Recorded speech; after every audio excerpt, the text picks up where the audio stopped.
사랑하는 나눔가족 여러분, 좋은 아침입니다. 오늘 말씀은 시편 25편 말씀입니다. 표제로는 다윗의 시편이라고 밝히고 있지요. 이 시편에는 인간의 삶의 자리에 깊이 배어있는 고통, 죄, 슬픔, 고독 등이 묻어나고 있습니다. 시인의 내면의 마음속에는 깊은 슬픔의 내적 투쟁이 있는가 하면 시인을 둘러싼 외적인 환경은 적대자들의 공격 가운데 둘러싸여 있습니다. 그 가운데서 시인은 하나님의 인도하심을 바라보고 갈망합니다. 고난과 고통의 현재에서 기다림과 기대로 전환되는 변화가 드러나고 있는 것입니다. 깊은 고난을 통과하는 성도는 여호와 하나님을 향한 눈과 귀를 열고 깊은 신뢰와 인도하심을 기다리며 출구를 찾고 있습니다. 성도가 자리한 현실은 안과 밖에서 고통이 파도처럼 밀려들고 있지만, 그러나 이런 괴로움과 고통 속에서도 하나님의 가르침과 지도하심, 인도하심을 기다리면서 구원의 하나님을 노래하고 있는 것입니다. 오늘 1절의 말씀이 이렇게 시작되고 있습니다. 여호와여, 나의 영혼이 주를 우러러 보나이다. 신의 영혼이 어디를 바라본다고요? 여호와 하나님을 바라봅니다. 고통의 현재에서 고통을 바라보고 직시하고 있는 것이 아니라 하나님을 바라봅니다. 나의 영혼이 주를 우러러 보나이다 라는 이 말은 내가 나의 목을 들어 올립니다 라는 말입니다. 나의 영혼을 들어 올립니다 라는 말입니다. 목을 들고 고개를 들고 하나님을 바라보는 행위는 성도의 시선 전환입니다. 15절에서도 시인은 이렇게 말하고 있죠. 내 눈이 항상 여호와를 바라보면. 고난 중에 있는 시인은 그 눈과 영혼이 오직 여호와 하나님을 향해 있습니다. 사랑하는 여러분, 들어 올리지 못하는 무거운 목, 하늘을 향하지 못하는 무거운 영혼은 계속 땅만 바라보게 될 것입니다. 땅만 쳐다보고 땅에 매이고 땅에 매몰되게 될 것입니다. 나의 고통만 바라보고 나의 슬픔만 바라보고 있다면 우리는 변화의 출구를, 구원의 출구를 찾기가 힘듭니다. 하늘을 향해 자신을 들어 올리지 못하는 영혼은 고통의 현실의 포로가 될 수밖에 없습니다. 우리의 생명이 비록 이 땅에서 숨쉬고 있는 생명이지만 우리의 생명은 하나님께로부터 온 것이 아닙니까? 그리고 우리의 생명은 하나님께 속해 있는 것이 아닙니까? 이 사실을 기억하는 자가 건강한 성도입니다. 이 건강한 성도가 고통의 현실 속에서 나의 하나님, 하늘에 계신 하나님 아버지를 바라볼 수 있는 것입니다. 사랑하는 여러분, 고개를 들어서 하늘을 우러러보는 것은 단순한 시각의 전환만이 아닙니다. 우리가 알다시피 유대인들은 기도할 때에 하늘을 향해 고개를 들었습니다. 그러므로 주를 우러러보는 행위는 바로 기도하는 행동입니다. 내 인격이 주를 바라보고 내 의지가 주를 바라보는 것이 기도입니다. 단순히 내 몸이 아니라 내 영혼이 하늘을 우러러봅니다.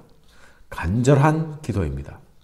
마치 하루 벌어 하루 먹는, 하루 벌어 하루 생존하는 가난한 품꾼이 하루의 품삯을 간절히 기다리는 것처럼 그렇게 가난하고 간절한 마음으로 하나님을 향해 바라고 매달립니다. 시인이 이렇게 간절히 기도할 수밖에 없는 이유가 무엇입니까? 지금 시인은 원수에 둘러싸여 있기 때문입니다.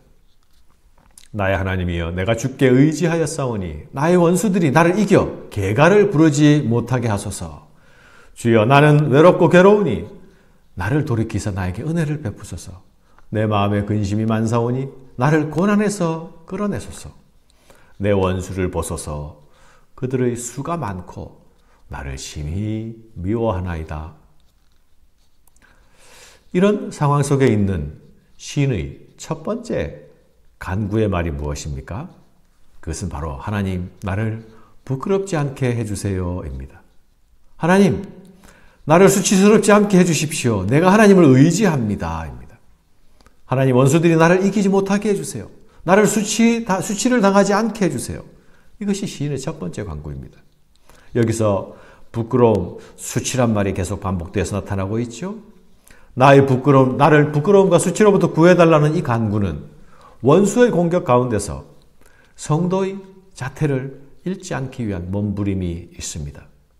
성도는 하나님의 이름을 소유하고 있는 존귀한 자입니다. 성도가 당하는 부끄러움은 하나님이 당하시는 부끄러움이기도 합니다.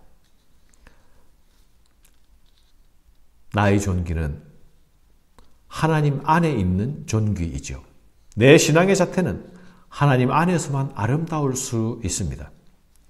나의 존귀와 내 신앙의 자태를 지키기 위한 이 수고와 몸부림은 곧 하나님의 이름을 지키기 위한 싸움이기도 합니다.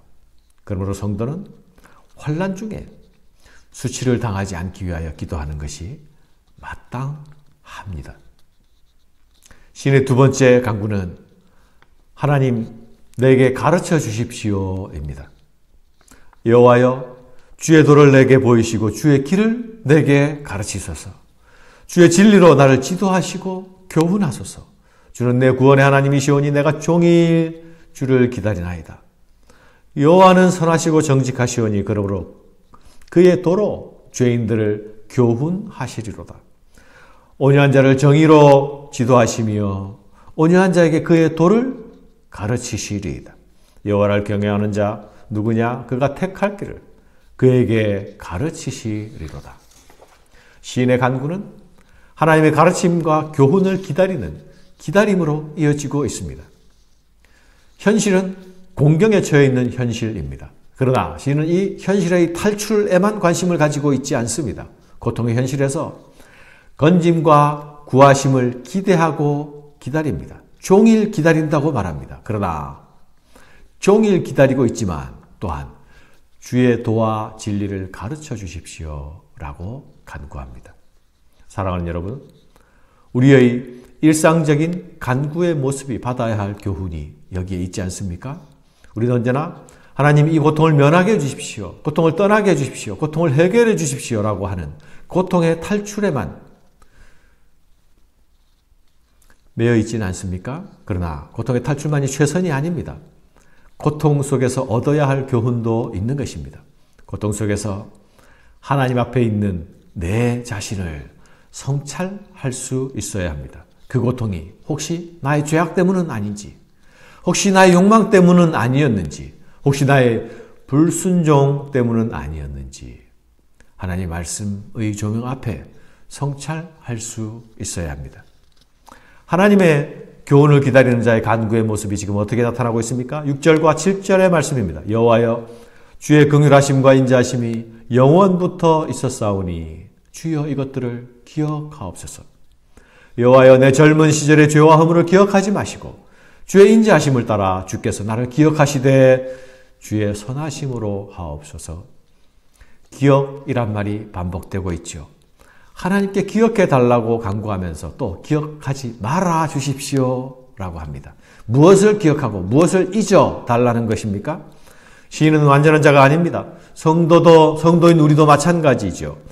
성도들은 회개한 죄인들이 아닙니까? 시인은 젊은 시절의 뼈아픈 과거가 있습니다. 말씀을 따라 살지 못한 실패의 기억이 있습니다. 고통의 현재 속에서 과거의 그것을 떠올리며 하나님의 용서를 구합니다. 하나님, 그것을 기억하지 말아주세요 라고 구합니다. 하나님, 나의 허물과 죄악은 이제 기억하지 말아주세요. 그러나 하나님, 기억해 주십시오. 오직 주의 긍휼하심과 인자를 따라 나를 기억해 주십시오. 사랑하는 여러분, 우리가 의지할 것은 언제나 나의 행위나 행적에 있지 않지요.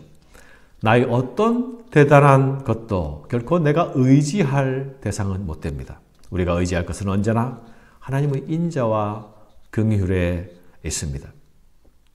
이것을 분명하게 기억하는 자가 이렇게 기도할 수 있습니다. 하나님, 나를 기억해 주십시오. 나를 기억하고 건져 주십시오. 나의 영혼이 주를 향하여 고개를 듭니다. 고개를 들고 간절히 바라봅니다. 이 고난에서 끌어내어 주십시오. 나를 구원해 주십시오. 나를 지켜 주십시오. 나를 보호해 주십시오. 내가 기다리겠습니다. 주님의 인자와 성실을 기다리겠습니다. 내 영혼을 지켜 나를 구원하소서. 내가 주께 피하오니 수치를 당하지 않게 하소서. 내가 주를 바라오니 성실과 정직으로 나를 보호하소서. 하나님이여, 이스라엘을 그 모든 환난에서 속량하소서. 코로나 전국을 지나고 있는 모든 성도들, 그 가운데 우리가 서 있는 기도의 자리가 이런 기도로 하나님께 나아갈 수 있기를 바랍니다. 감사합니다.